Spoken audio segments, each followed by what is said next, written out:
Hello everyone, Panda West here, next mega review, and you probably know why I'm doing just mega reviews for the rest of the year. I mean, I don't have a lot of time to record, and it's just, most of my reviews, if I don't do mega reviews, I'm doing written reviews on albumoftheyear.org. I might put a link in the description for that if you want to read reviews, if you're tired of the mega reviews. Because I don't know, maybe you want some insight on a certain thing and less of just a general opinion. And I get that. I mean, albumoftheyear.org has that too, but it also has my crazy paragraphs and all that for your entertainment.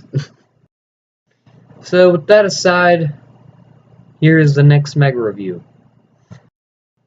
Jack White's Boarding House Reach. I have listened to this thing about 3 times, and each time just gets better and better for me, because the first time I didn't know what in the world I listened to. It was kind of weird because, when I think of Jack White, I think of the White Stripes, the Raconteurs. I haven't really heard any of his solo work besides I'm Shaken, and that's very different from this album. This is probably the most different thing he's ever done, and I watched the Rock Critic review of this album, and yeah, because of that I just felt weary of it, but that's not the case here. If anything, I'm actually impressed beyond my expectations of this. It's so inventive in how it blends all these genres, much like Beck used to do, and even has that Beck-esque flow on Ice Station Zebra. And yeah, there's so many things happening in this album: spoken word, soul, gospel, and just the same rock he's been doing, and then stuff like the Beck rap, and then just so many things are in this album. He even goes in country pop and What's Done Done. That's personally my least favorite song off of this album, besides maybe Esmeralda Steals the Show. But this is a very potent and vibrant album that I will be coming back to for probably the rest of the year. Okay, and so next we have another Kamasi Washington release, The Choice, which was the hidden EP inside the vinyl releases of Heaven and Earth. I listened to this thing when it came on Apple Music, and yeah, it's pretty good. It's pretty good. I mean, of course, it's Kamasi Washington. Me talking about Kamasi Washington below an 8, you're out of your mind. But I don't know. It's not that 9 material. I mean, it's got some killer cuts. It's just nothing really grabs me enough to give it that solid 9. I don't know. That's all I have to say about this thing. It's just there, and that's all I can really say about it. But still, great effort. Next we have Stone Temple Pilots, this year's new self-titled album. It's there. It's there. What even is there to say about this album? There's nothing. There's nothing I can say about this album.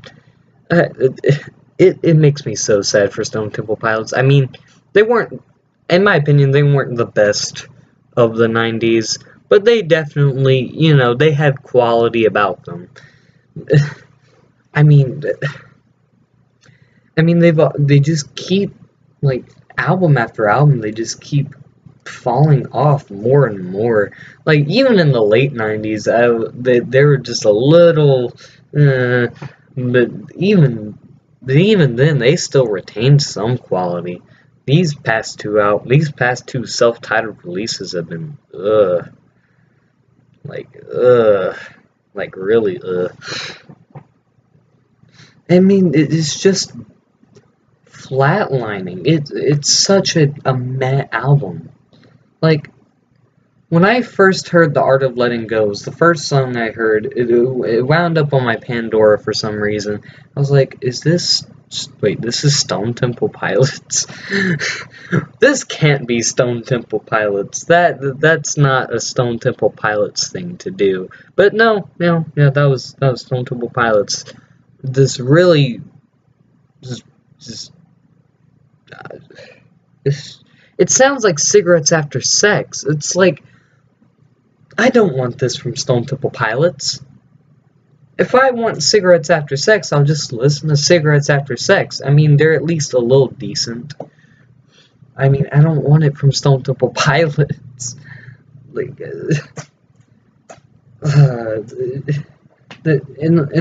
and worst of all, they sound so washed up. Like, it's kind of like the new Alice in Chains too. Like, what happened to these bands? Like, I don't know, man. And for the final one, we have Straight Outta Compton by NWA. Yes, a classic hip-hop record, very influential, very, very popular in the 80s, at least I think.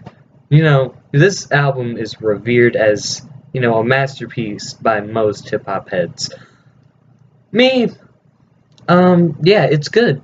It's good. Not a masterpiece, but it's good. I fairly enjoyed this, especially the A side to this. Oh my god, that A side, so good. My one, a couple of, I do have a couple of problems with this. The production is just a little dated for my taste. Like, I get it. It's the 80s. But still. This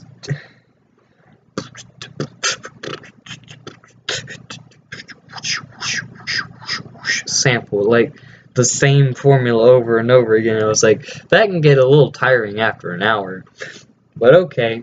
I mean, I still held through, and I still enjoyed it. It's a 7. But, you know, like, despite all that, like, you know, the dated stuff, the flows and the lyrics on this thing are timeless. Like Ice Cube kills it. Eazy-E kills it. Like, Rem kills it. Like, they all kind of kill it. They just murder these beats, and it's enough to excuse these problems and make it a pretty good record. And so, yeah, I can definitely see why this can be called a masterpiece. I just don't see it as such, but I still like this record. So, anyway, that's second mega review. I'm Panda Wes, and peace out.